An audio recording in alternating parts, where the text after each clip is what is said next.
Alrighty, good morning and good afternoon to everyone.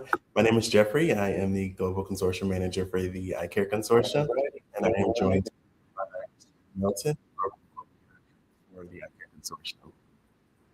Thank you for joining us for the PESCOR presentation that will be provided by Dr. Bolajoko and Natee Fludd.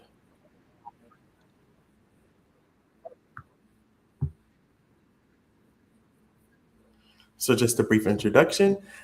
First, I'm Dr. Opeyemi Bolajoko. Dr. Bolajoko is an early career investigator of the Inclusive Cancer Care Research Equity, or iCCaRE Consortium, and a research associate in the Cancer Health Equity Research Program at the Mayo Clinic Comprehensive Cancer Center, Jacksonville, Florida. Her expertise is in community engagement research, cancer survivorship. Her work is contributing to development of home care cancer survivorship plans for cancer survivors and family caregivers to improve patient-supported outcomes. Through culturally tailored solutions, she is applying precision public health approaches to improve community responsiveness to cancer risk reduction and survival. Next up, we have Mrs. Natee Fludd. She is a research project assistant with the Cancer Health Equity Research Program, aka CHIRP, at Mayo Clinic, Jacksonville, Florida, where she provides administrative and operational support for the Partnership Engagement Services, PESCOR, and community engaged cancer health equity initiatives. With over 7 years of experience at Mayo Clinic, Natee has served in a variety of clinical and administrative roles, building expertise in healthcare operations, project coordination, event planning, and community partnership development. She works closely with researchers, healthcare professionals, and community organizations to strengthen collaborations and support initiatives that improve health outcomes. Natee is currently pursuing a degree in supervision and management at Florida State College at Jacksonville as she continues to grow her career in healthcare leadership. She is passionate about community. And with that, we will welcome Dr. Bolajoko and Natee.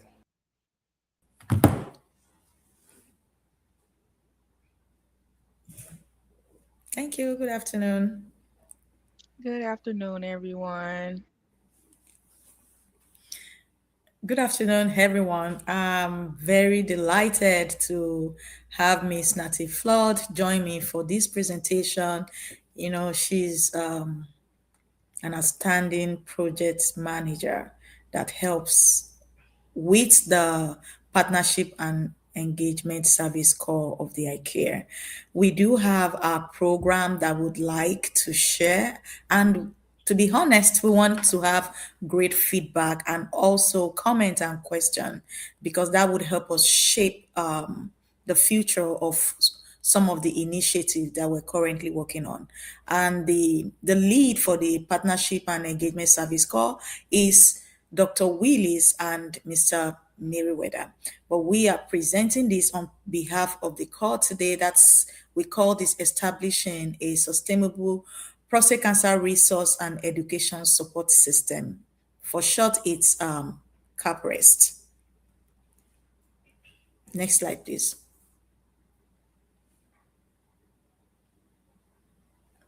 We'll walk you through the overview and the purpose. Next slide. Prostate cancer disparity is what we know. We've heard about this a lot. We know that it affects Black men disproportionately. It differs how it affects Black men. And interestingly, even among the Black men, we do have subgroups. And one of the things we do in the partnership and engagement core is to also have some of our initiative tailored to each community of Black men. That is through precision community health. So one of the things we focus on is community-based education. So most of the way we do this is kind of making sure that we tailor our interventions to each community. So we do not have a blanket program, but even though we do have our program, but we allow our partners to tailor it to their community in a way they really want to. And we do also have inclusive support network. We don't just do programs. We decided to look at the network part because we hope and believe that engagement does not need to stop after the end of the program. So we're actually building a prostate cancer support network that is also sustainable. We believe that our engagement should be sustained. So it means that when we have an event in a community, we don't just leave because the event ends, but we continue to engage. Next slide, please.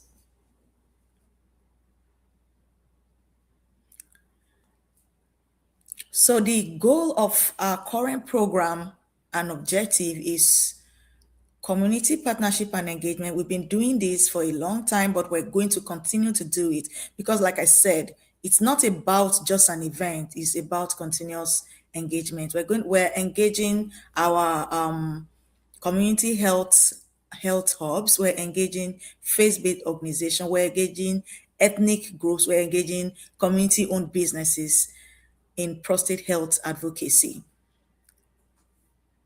And how do we do this? This program is not necessarily creating new resources, but we do have existing resources in iCCaRE and even our partners. We do have resources around the world. We do have resources in all the partnering institutions that came together to create the consortium iCCaRE. So what we want to do is to leverage all these resources to continue, that's for continuous engagement. And then the CAP press will also focus on program evaluation and impact. How much have we done? How many people have we reached? How impactful are these programs? What are the comments? What are the feedback we receive for continuous engagement? That is the overall goals. Those are the things we want to achieve at this time. Next slide. Next, please. So the next question will be, who are our target population? At this time, we're looking at men and their caregivers. We're looking at men who are not, that's men I would say apparently healthy men. But we're not just going to be looking at just men. Our program is also looking at the family members, especially of those who have been diagnosed with prostate cancer and the community itself. So that's why our approach is not our approach transcends or looks at prostate health education and support system at individual level, organization level, and community level. So we'll be focusing on men from age 30 to 75, and also we'll be welcoming their caregivers or family members who are delighted to work with us. So we'll also be working with our community partners so they will maintain a bidirectional community engagement, and would also keep an eye out to responsiveness to ensure that our program are culturally responsive.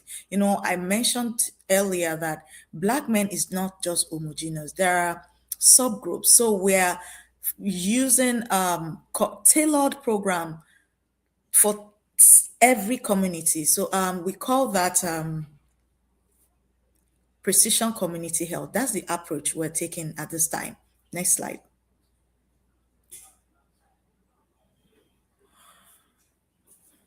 Now, earlier I mentioned that we're going to be working with different groups. With the COTEC is the Community Technology Health Hubs. We currently have Community Technology Health Hubs who have been working with us for the past 1 year. So where we teach our community members digital literacy. So now that we do have these hubs, we do have participant members who really love to continue to engage with us. So where they are also collaborating with us on this project, and we have faith-based organizations as well. They are collaborating with us on this project. They're going to be providing support and also be co-leading all our initiatives with us. We also have our community organizations such as businesses, community organization like American Legion Post. We do have like the sororities. We do have a lot of organizations who are currently working with us. We continue to work with them. I know for many of us, if you have heard Dr. Dedino mention before that if you are our partner, there's no goal. We don't stop. We keep working together because our program does not end because the event end. And our program would not just end because we came to your community and did a prostate health dialogue. No, we continue engaging with you. So we do have our partners who have shown interest in working with us. And of course, we're also working with the whole iCCaRE consortium. Like I mentioned earlier, we do have institutions who are partnering with us around the world. So we're going to be working with all these institutions to see how we can leverage all the resources, all the human resources, facilities that we can, as much as we can, to ensure that we engage Black men and improve health outcomes, eliminate disparities, and ensure that we are taking this message to those people that really need them the most. Next slide.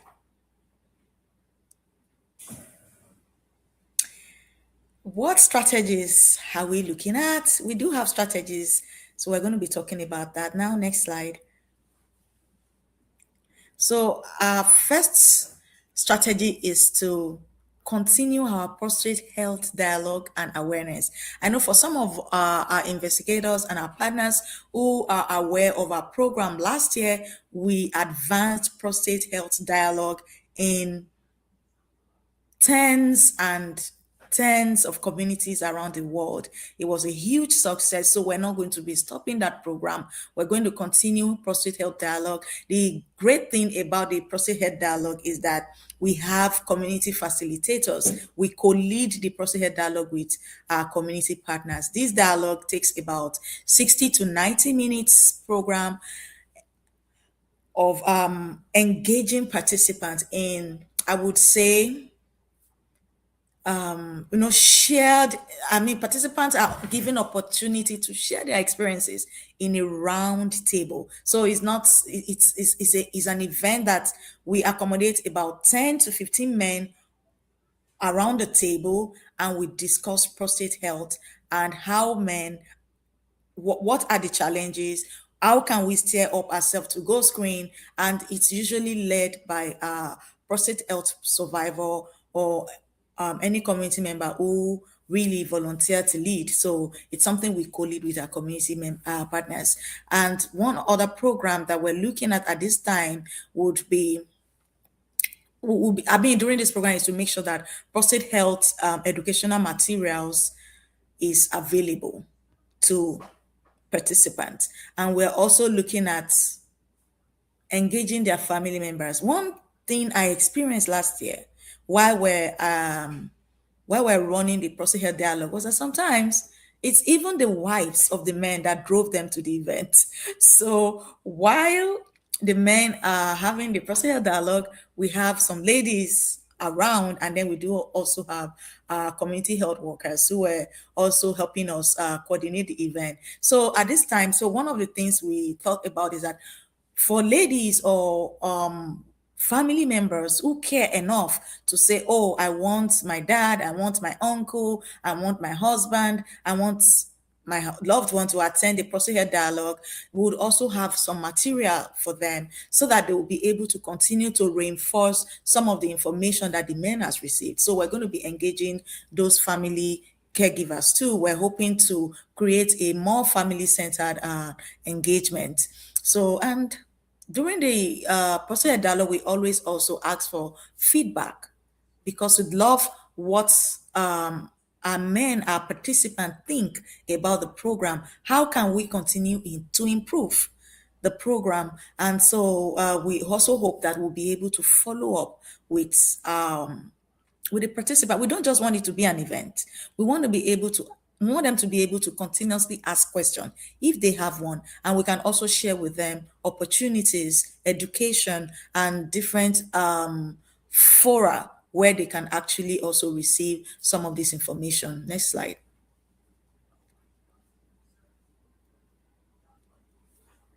So, and like I said, we want to maintain a bi-directional community engagement. That is, we want not to be able to give our participant the opportunity to enroll, and also that's to enroll to be contacted for further engagement, health program that may be of benefit to them, other important educational program about prostate cancer, like that in iCCaRE we do have a lot of materials, even especially media materials on our YouTube platform that would like to share with some of these participants. So we're going to be sharing with them QR codes, giving them opportunity to engage with us on all our social media platform. So we're also going to ensure continuous communication and support. We're going to ensure that we are able to answer questions as they come, and also be able to take in suggestions, whatever they think we could do to improve and ensure that we reach more men. So we're hoping that we're going to be able to receive some of those feedback during the course of this program. Next slide.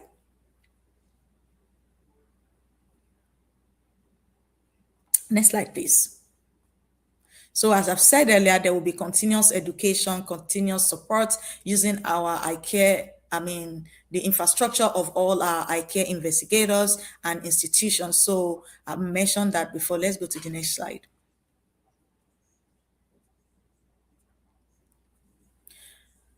So one of the things we will do at this time is we call that resource mapping, navigation, and digital engagement. So those are the things I mentioned. So in addition to educating our men, in addition to ensuring bi-directional engagement, we're going to also be focusing on resource mapping, knowing what is where. What do we have in this city? What do we have in that city? Who do we have in that city? How can Black men engage? How do we have screening opportunity in the United States? Where can our Black men access so and so resources? So we're going to be doing that during the course of this program. Next slide. Our objective 3 is program evaluation. Next slide. So we're going to be adopting mixed method approach for our program evaluation. We're going to be we do have approval for quantitative data and also qualitative data collection.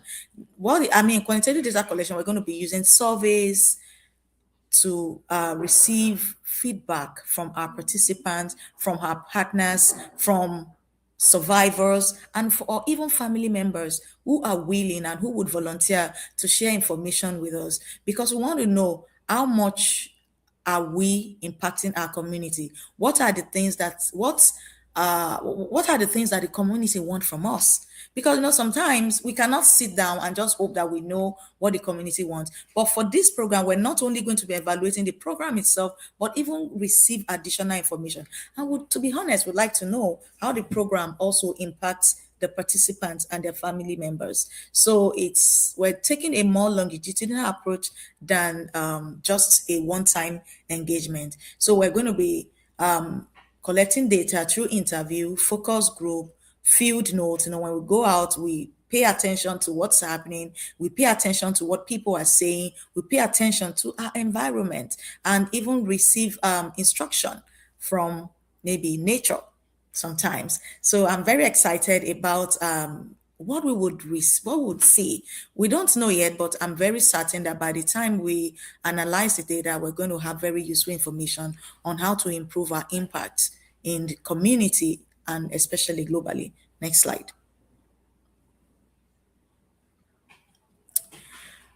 And how are we going to be measuring it? After we receive any information we receive, of course, we're going to have data analysis at different level, at individual level, at community level. So there's some programs that we're going to be having pre and post test, while some program we just have evaluation survey, depending on what type of program. I'm saying that's because I told you earlier that we're taking the precision community health approach. So it means that it's not going to be a blanket program, but we do have our program that each community member and partners will tailor to their own community. So depending on the kind of program we're co-leading with our community in the community, it will tell us what kind of approach are we going to take in evaluation. So some we might be able to test knowledge. Some, it might not be necessary. It might just be the impact or the reach or the number of people that attended. Or we could also have comments and feedback. And of course, really interview people, participants, co-leaders to know the impact of the program. So we're going to be adopting mixed method approach. Next slide.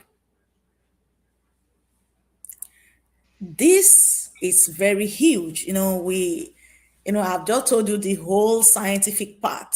Now we're going to the real deal, the real practical part. It's easy to just talk about mixed method, quantitative method, focus group discussion, and things like that. But we are currently working with, like I told you, different organization. And I'm going to allow Miss Natee to talk about the very practical approach, how we are doing this. So, Natee, you have Thank the you, Dr. Bolajoko. Thank you for the overview of this program, and I'm just so excited to be a part of it. And as a part of the PES or Partner Engagement Services Corps, we are planning prostate cancer awareness campaign throughout the entire month of September. Rather than focusing on one event or just one thing, our goal is to create multiple opportunities for education, engagement, and action across the community. One of our major initiatives is the Prostate Health Matters website series, which will be held every Friday during the month of September. Each session focuses on different aspects of prostate cancer, from survivor experiences, from conversations with the urologist, to the latest research and resources for the caregivers and families. We want the discussions to be informative, interactive, and accessible to everyone. We will also feature a weekly survivor spotlight on our social medias that will share the voices and the experiences of prostate cancer survivors. Their stories can help reduce the stigma, encourage conversations, and remind people that early detection truly saves lives. In addition to this, we will also host on Mayo Clinic's main campus a prostate health information table where the community members and employees can receive educational materials, ask questions, and learn about opportunities. Another initiative that we just added on to it is our faith-based Men Health Sunday Toolkit. Through our partnerships with our local churches and faith-based leaders, we will provide a resource that allow the congregation to promote prostate health awareness, education, and early detection with the trusted settings. Overall, this campaign is designed to increase the awareness, to promote PSA screening and early detection, to strengthen our partnership with our faith-based and our community organizations, and amplify the survivors' voices and connect individually with families with valuable health resources. You can go to the next slide. So, in addition to our September campaign, we're planning a prostate cancer awareness weekend on September 11th and September 12th. So on Friday evening, we'll host the Black Walnut premiere at WJCT. Along with the film screening, we'll have a panel discussion, time for the community conversation, and opportunities for people to connect with the local organizations and resources. We hope that this event encourages and opens up conversations about prostate cancer and the importance of prostate cancer awareness. Then that Saturday, we'll be hosting a men's health fair at the American Legion Post 197, where we plan to offer PSA screening. So our hope is to, by combining education, community conversations, and health screening, we can reach more people and encourage early detection and continue to build relationships with our communities that we serve. We can reach more people and encourage early detection and continue to build relationships with our communities.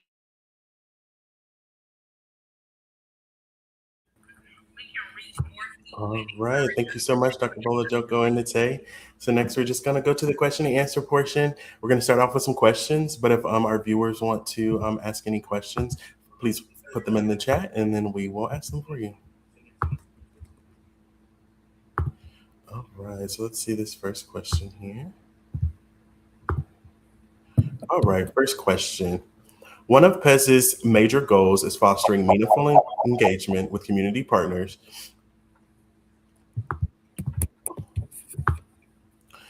What does authentic community engagement look like in practice?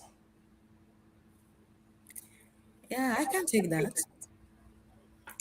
For us, to be honest, an authentic engagement really is bidirectional.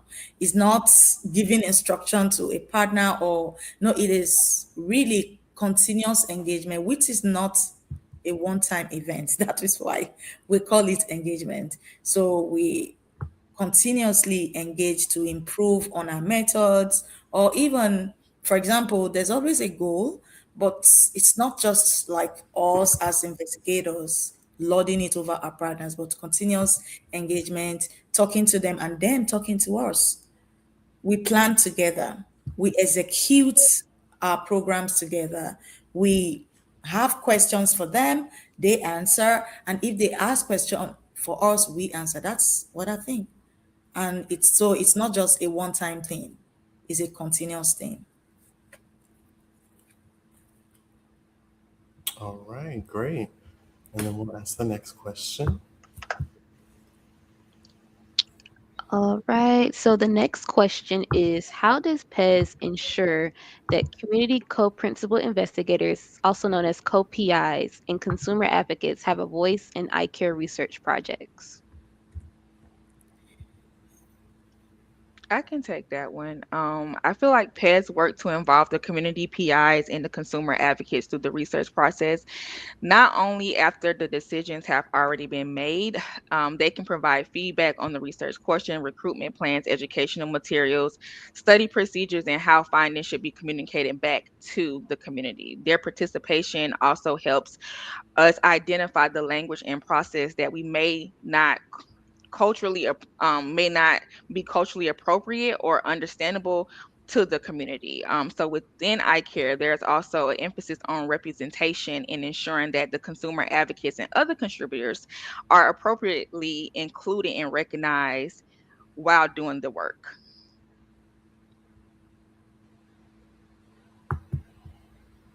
All right, thank you. And then we're going to ask another question. All right, next question for either one of you. What are some of the most impactful partnerships that PEZ has developed, and what have they achieved together? Yeah, I can take that. Um, the amazing thing about the iCare consortium is that partnership was written into the grant. And it will interest you to know that the partnership did not start with the grant. The partnership started way before the grant. So the iCare consortium grant itself is a result of partnership. So it's one big thing having the Department of Defense, now Department of War, to back institution and partners together to eliminate prostate cancer disparity globally. That's a huge achievement. And the good thing is, we're not doing this alone, we do it with our partner institution. And as like what we do in Mayo Clinic, we know that Georgia State College is doing the same thing. That's the same thing it's been doing over there in Africa. So those are great strides, and some of those things are have been published. The results have been published. We have numerous publication as a consortium, and that is, to be honest, thanks to our partners. Thank you. Dr. Bolajoko, I think that's a great segue to the next question, which is health inequities are a major focus of iCare. How does PEZ work with stakeholders to address the physical, emotional, social, and financial challenges faced by Black prostate cancer patients? Thank you for this question. It's a very good question. The one of the very important thing, like I mentioned while I was presenting, was the fact that our engagement is not one time. It's not because we came for a prostate health outreach.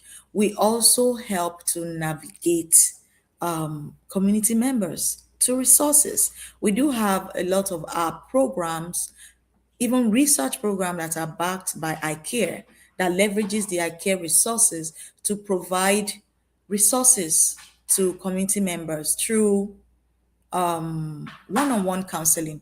We do have community centers where we have CHW providing emotional support when necessary. They even go with some community members to places where they needed to be, and in addition to that, we do have some of our clinicians that provide direct support, and that's to participants when they are on site. So we do a lot of this, and it's heartwarming. And we've had some members of the community who have financial challenges, transportation challenges.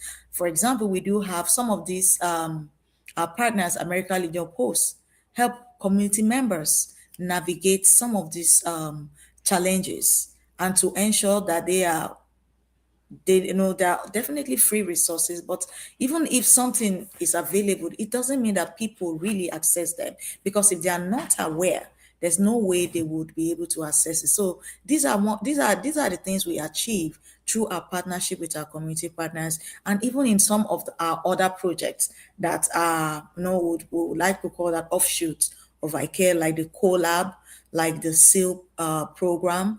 We helping black the black community navigate some of the challenges that contribute to health inequities. Thank you. Yeah, thank you, Dr. Bolajoko. All right, so our next question.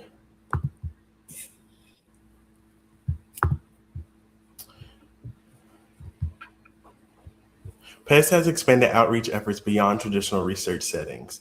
Can you share an example of a community event or initiative that made a meaningful difference?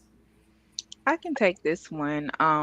Recently, we had a faith-based partnership meeting. We've had two so far, and we brought together pastors, church representative, even some of them were prostate cancer survivors, to meet with our team. And instead of simply presenting a completed plan, we used the meeting to just listen. Participants discussed how their churches could support the prostate cancer awareness, education, and PSA screenings.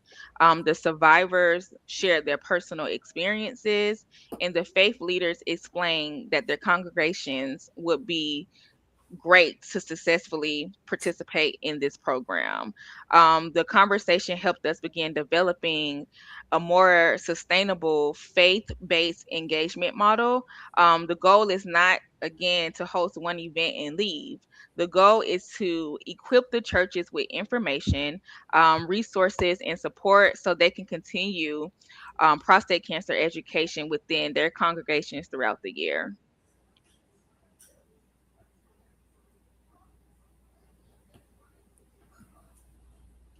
Thank you, Natee.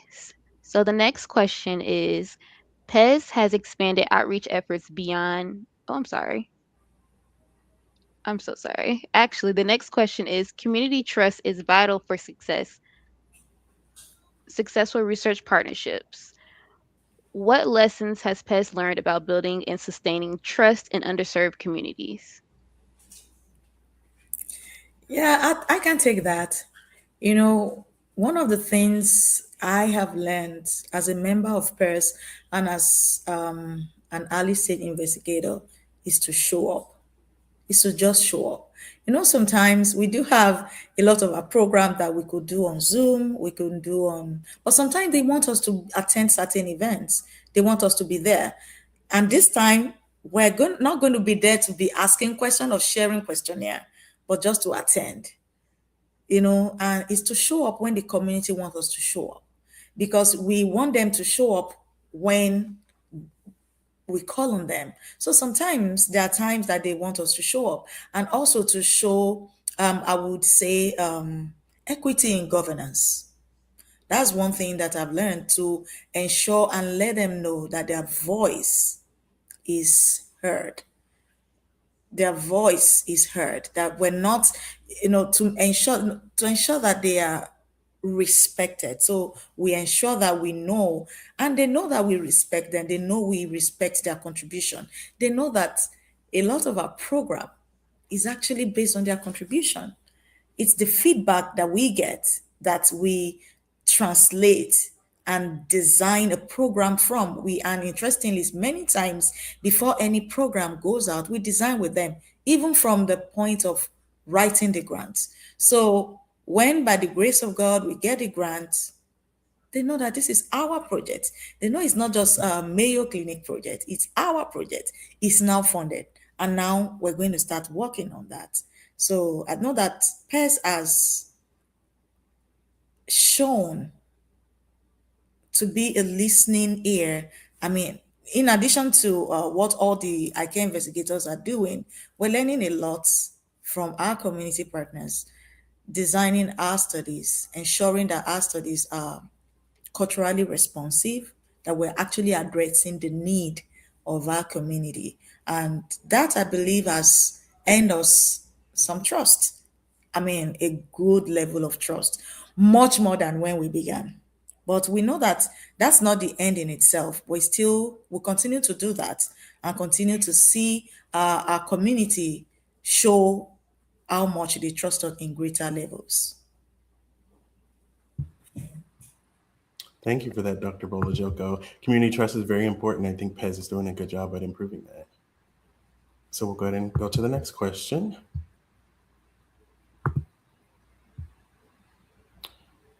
So our next question, how has PES collaborated with other iCare cores and projects to advance the consortium's goals? Oh yes, I can take this. It's interesting. Like you, if you heard when I was the earlier presentation, I talked about the community technology health hubs. That is collaboration between PES and the digital core, the digital health and communication core.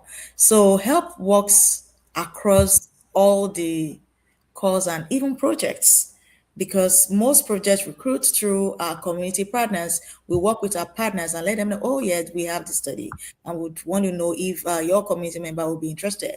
And call, I mean, the pet, even recently, like Natee mentioned, the Black Walnut movie that we plan to premiere in September. We're already working with the media corps to pre-screen the movie and to really come up with how, I mean, that especially the logistics and how we want it done and how best it will be done. So we're not doing that alone.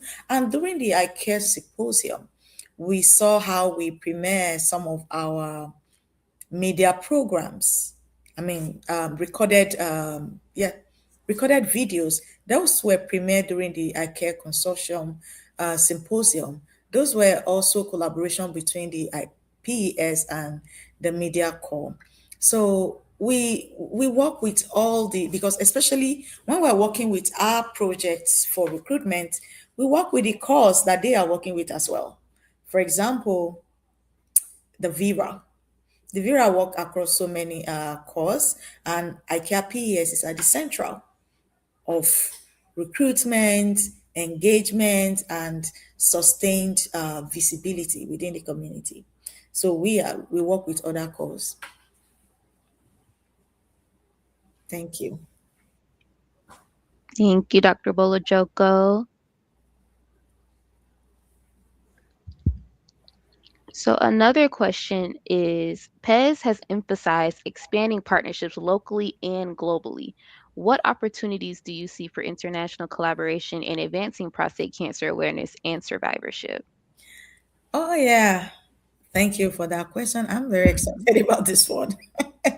Yes, the important thing and one big thing about the ICARE as a consortium is the global impact, the global nuance to the things we do. It's ICARE consortium is not just here in the US, it's across the globe. We have institutions across the globe. Like the last year when we advanced prostate health dialogue, we did it across the US and in Africa.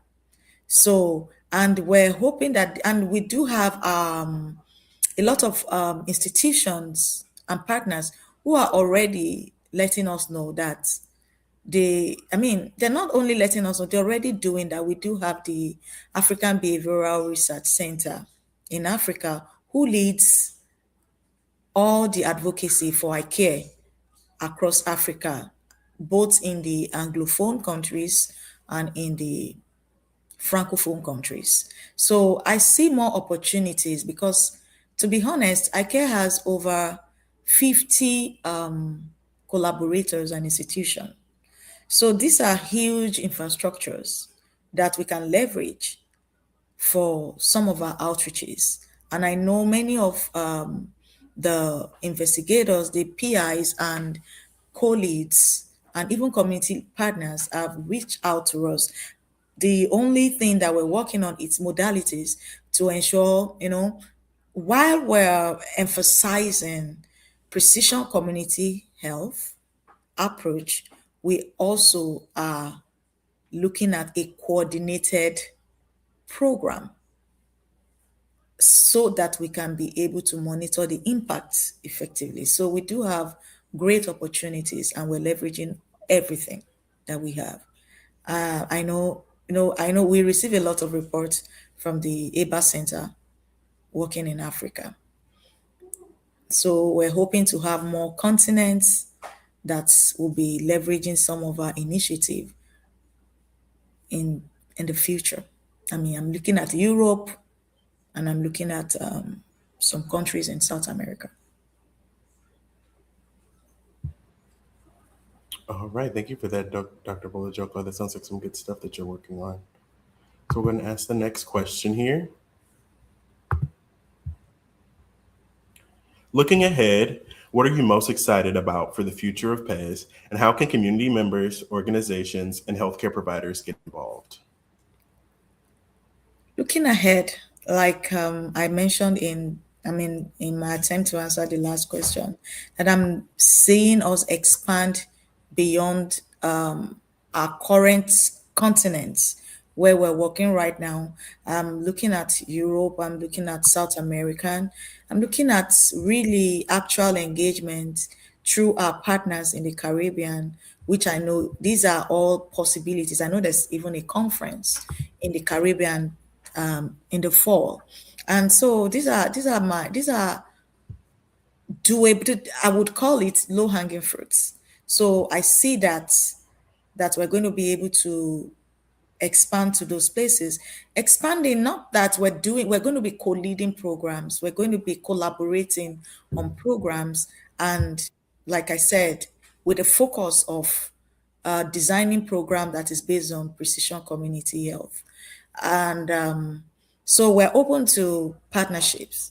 We're open to partnership. I know the last time that we went to the AACR conference, we met a lot of institution leaders who would like to leverage iCare resources, who would like to become part of the iCare. So I'm hoping that we're able to take all these opportunities and create a quick pathway for engagement, especially with partners, new partners and investigators. And during our last iCare symposium here in the United States, we had opportunity to to collaborate with new partners while we also definitely have our existing partners engaging. But we've always done our best to make it very easy to work with the iCare PES, whether you are an investigator, whether you are a community member, a survivor, a caregiver. There's a lot of them who wants to work with us, and we do our best to work with every one of them, meeting them where they are, not necessarily telling them to come up to Mayo Clinic. No, but those are the things we're doing and making it easy to work with all these partners.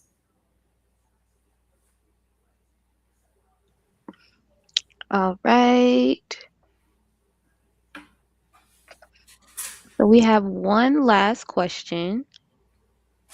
How can and we did touch on how the iCare projects and cores interact with PES Core but for the future, how can they engage the PES Core and who can they reach out to host an event? I would say that reaching out to PESCO is using the iCare core service request link. There's a link where if anyone, I know that maybe you can help us put that in the chat, the call where a link where future participants or future program, we can just fill in the link, let us know what you would want us to do. I know when you have the link goes directly to the iCare coordinators. But I know in the link there are options of which call you want to engage. And if it's the pest call, you just need to click that is pest call that you want to engage, and that will come directly to us. And we receive that through, there are internal infrastructures and structures in place to help us receive those requests. But to be honest, I must let you know it's very simple. You just need to fill the service request form, and trust me, you're going to get us on board as soon as you really want. Thank you for that, Dr. Bolajoko. We also have put in the chat that service request form link. So if we have any project or core leads or members in the audience, that is that link here. So I believe that was the last question. Does anyone in the audience have any questions for our PES team? And I would also like to add, if all else fails, if you don't have the link, you can always reach out to iCCaRE Consortium at mayo.edu, and we'll connect you with the right people or get you the link, or try to get everything, started or initiated. So.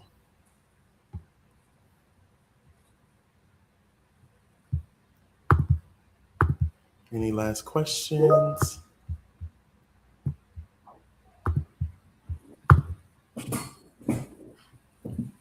All righty, it's looking like there's no questions. So thank you everyone for joining us. Thank you again, Natee and Dr. Bolajoko, for presenting on our Partnership Engagement Services Core under iCCaRE.